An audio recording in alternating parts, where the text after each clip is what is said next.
بسم اللہ الرحمن الرحیم۔ السلام علیکم ورحمۃ اللہ وبرکاتہ۔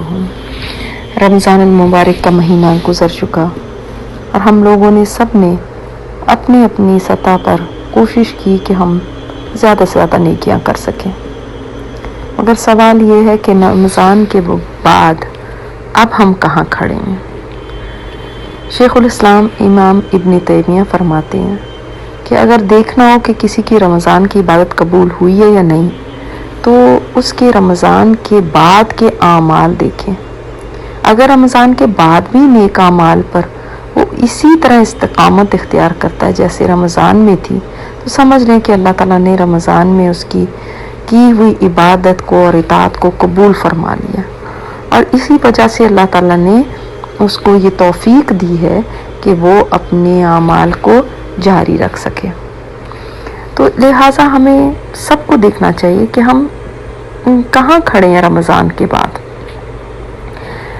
کیا ہمارا روزہ، ہماری تہجد، کیا ہمارا ذکر کرنا اور یہ ہماری دعائیں کرنا، کیا یہ سب قبول ہوا ہے؟ اور یہی اس کی نشانی ہے، ٹھیک ہے، اس درجے کا نہیں تو کم از کم کچھ نہ کچھ اس کا اثر تو باقی رہنا چاہیے۔ ایسا نہیں کہ کلی طور پر ساری ہی نیکی جو ہم کر رہے تھے اس کو ختم کر دیا جائے۔ امام بشر الحافی رحمۃ اللہ علیہ فرماتے ہیں کہ بدترین لوگ وہ ہیں جو اپنے اللہ کو صرف رمضان میں ہی پہچانتے ہیں۔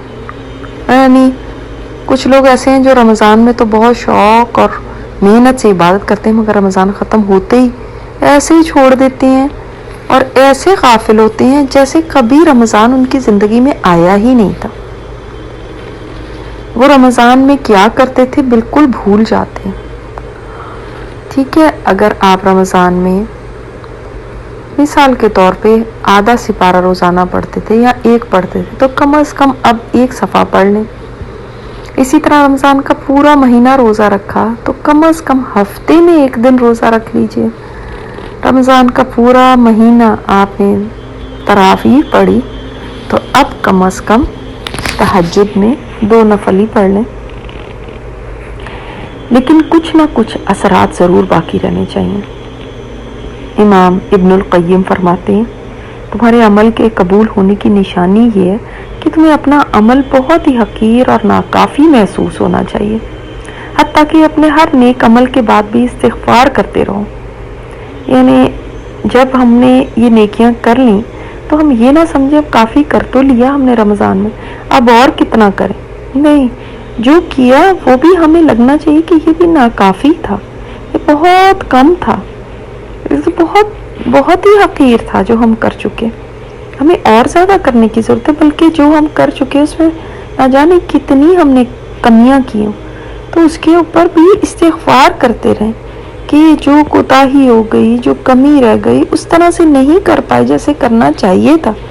یہ ہمارا رویہ ہونا چاہیے، نہ کہ ہم اسی کو سمجھ لیں کہ بس اتنا ہی ہو گیا اور ہم تو نیکیاں کر کر کے تھک گئے اور ہم نے رمضان تو اتنا زبردست گزار دیا تو اب ہمارے لیے بس کافی ہے وہی رمضان کا کرنا، اب اگلے رمضان میں دیکھیں گے کہ کیا کرنا۔ نہیں، مومن کا یہ رویہ نہیں ہوتا۔ لہٰذا ضروری ہے کہ ہم رمضان کے بعد میں بھی اس کے اثرات کو اپنی زندگی میں پائیں۔ رمضان میں جو ہم نے چارج کیا ہے اپنے آپ کو، اس چارج سے آگے ہم اب عمل بہترین کر کے دکھائیں اپنی، تاکہ پتہ چلے کہ ہم نے کتنا خوبصورت رمضان گزارا ہے اور اس کا کوئی رنگ تو ہم پہ باقی رہے۔ اللہ تعالیٰ ہمیں توفیق عطا فرمائے کہ ہم اپنی نیکیوں کو جاری رکھ سکیں۔ السلام علیکم ورحمۃ اللہ وبرکاتہ۔ یہ اسپیکر استاذہ نجیحہ ہاشمی ہے۔ ان کی مزید آڈیو سننے کے لیے لاگ ان کریں الرحمہ.org پر ARRAHMA.org۔